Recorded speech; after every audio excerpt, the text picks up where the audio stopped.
untuk mengisi kekosongan, ya langkah baiknya semoga menjadi menambah wawasan tentang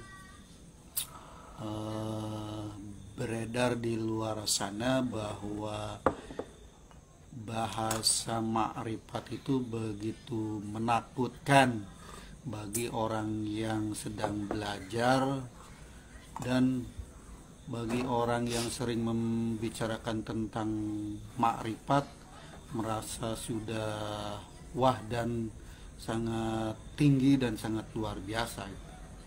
Terus Kang Ajengan, makna makrifat sendiri itu bagaimana sih penjelasannya, atau menurut pandangan Kang Ajengan gimana? Orang itu serem dengar bahasa makrifat itu.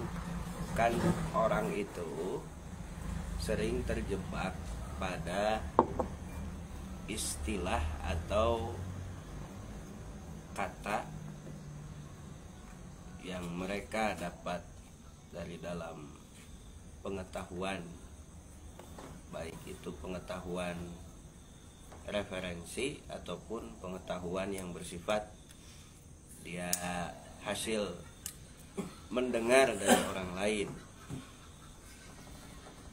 Nah, tanpa orang itu tahu hakikat atau rasa atau makna sebenarnya dari istilah itu, Istilah makrifat sendiri, termasuk istilah makrifat ya.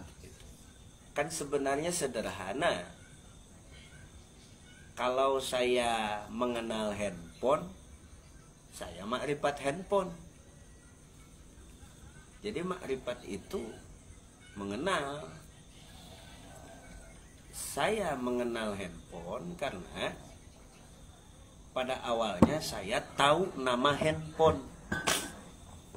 Saya tahu nama handphone, kemudian saya cari handphone, kemudian saya rasakan memegang handphone, Ya. saya pun merasakan belajar handphone, maka saya kemudian mengenal handphone baik dari sisi hardware-nya maupun sisi software-nya. Ya. Hardware dan software-nya sudah saya kenali, bahkan saya kuasai penggunaannya, maka saya mendapatkan nama Arif Bil Handphone. Mengenal handphone. Kerennya Arif bin Handphone. Arif Bil Handphone. Jadi mengenal handphone. Jadi kan sebetulnya nggak seram. Syaratnya tahu nama handphone. Kita harus mengenal sebuah nama dulu. Sebuah nama, orang tahu nama Allah. Semua orang tahu nama Allah. Seperti semua orang tahu nama handphone. Ya. Mau itu Samsung mereknya, mau itu apalah. Promosi meureun. Handphone aing Samsung itu mah Oppo. Orang tahu, semua orang tahu nama Allah, ya.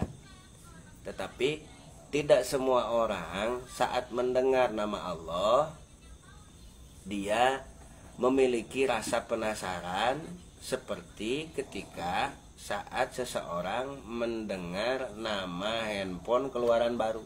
Ya.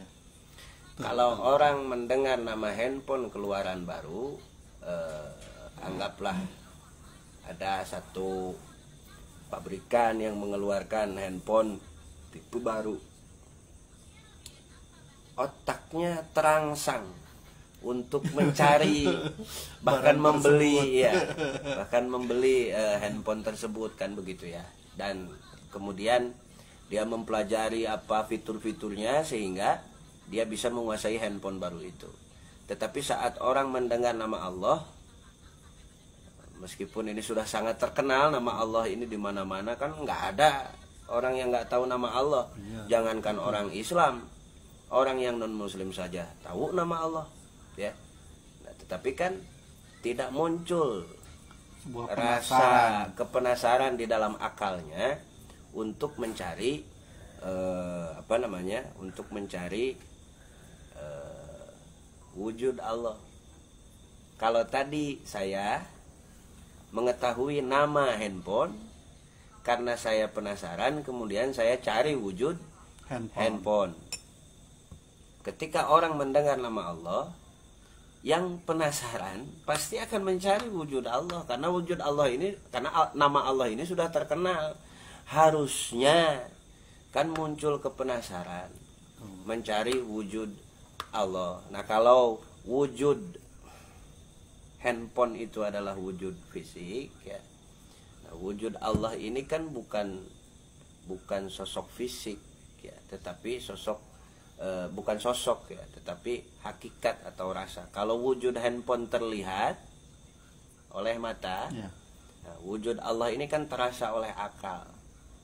Namun kan akal ini ya, akal ini sehari-hari berkutat dengan wujud-wujud materi.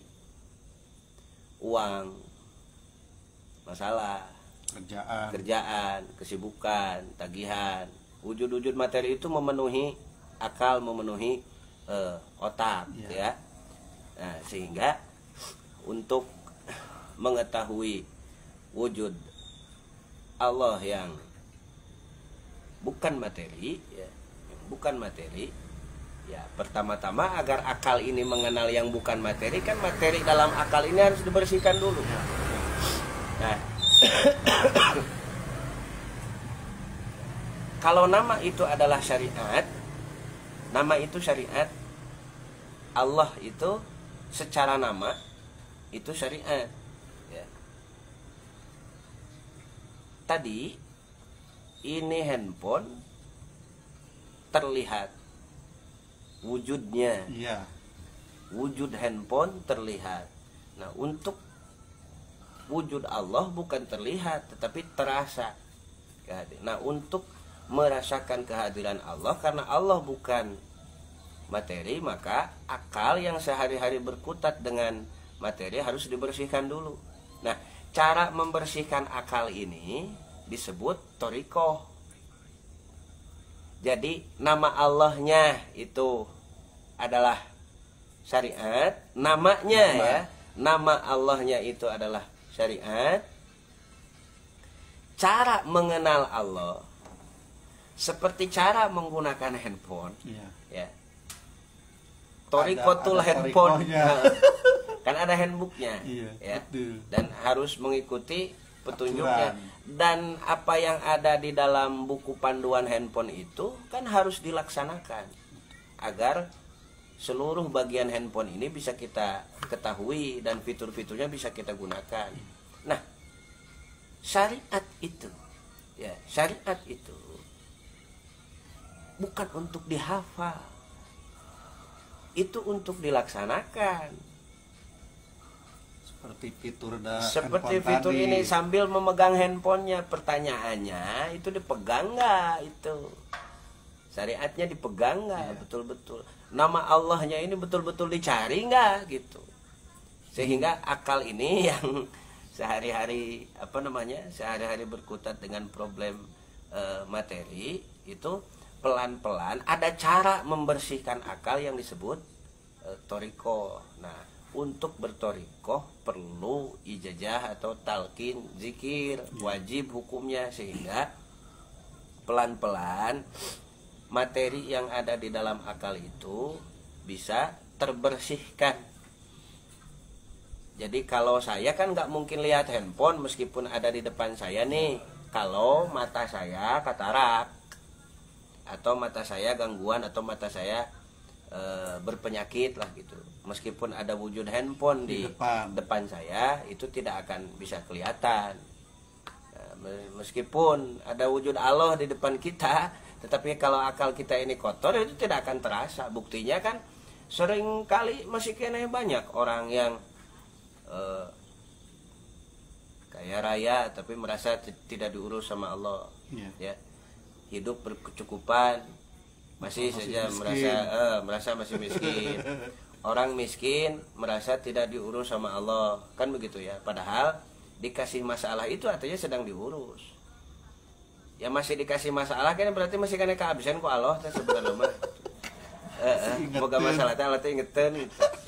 sebetulnya kan gitu. Tetapi karena kalau mata mah tidak melihat handphone, nah akal mah terhalang oleh rupa-rupa problematika sehingga tidak menyadari kehadiran Allah di dalam kehidupan ini, ya, mengatur kita, mengatur orang-orang di sekeliling kita. Nah, ketika terasa kehadiran Allah, itu disebut hakikat. Jadi tadi syariat Allah itu nama, tarekat itu adalah cara untuk mencari Allah atau cara membersihkan akal dari rupa-rupa materi kehidupan yang terekam memorinya dalam akal.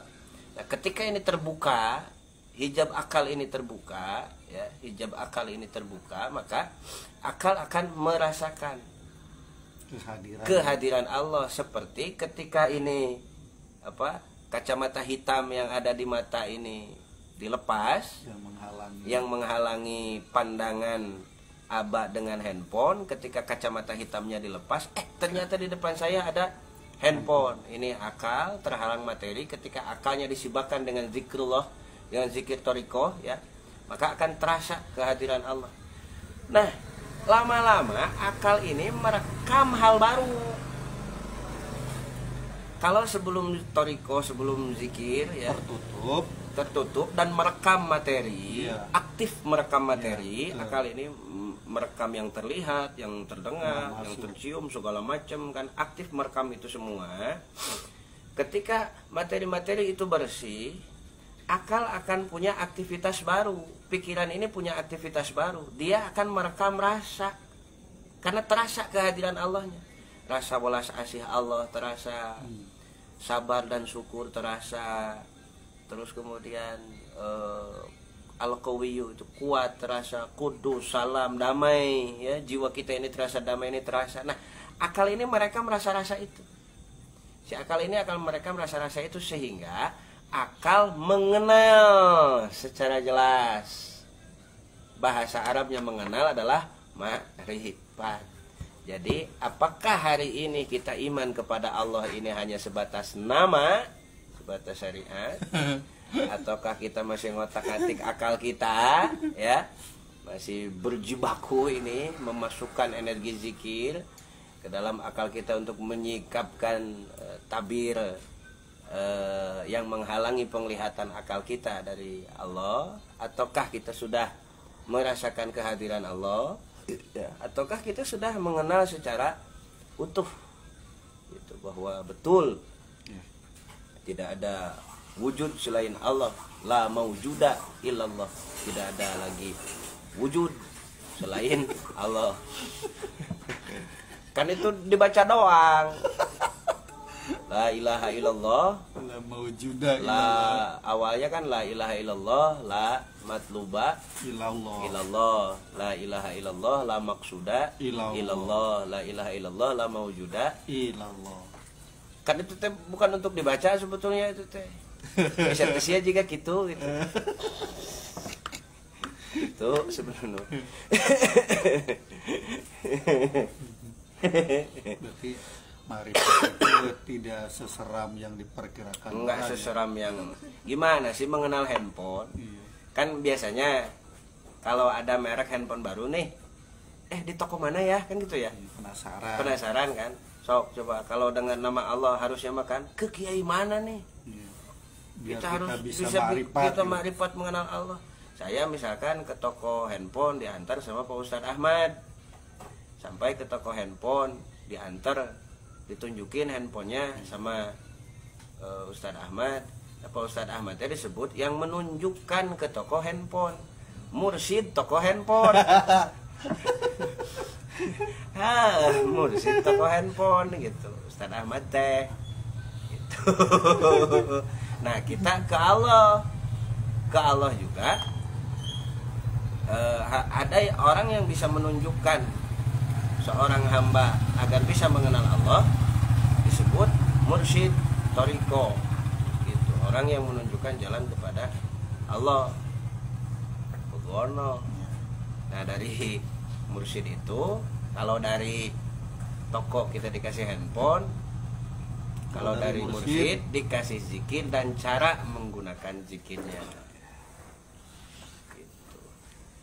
Mungkin bisa dipahami oleh para penonton yang menyaksikan siaran langsung pada malam hari ini, yaitu apa itu tentang ma'rifat. Ternyata ma'rifat itu tidak seseram yang kita perkirakan.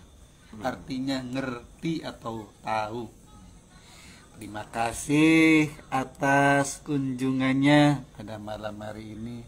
Semoga kita bisa berjumpa lagi di lain waktu. Amin. Assalamualaikum warahmatullahi wabarakatuh. Waalaikumsalam.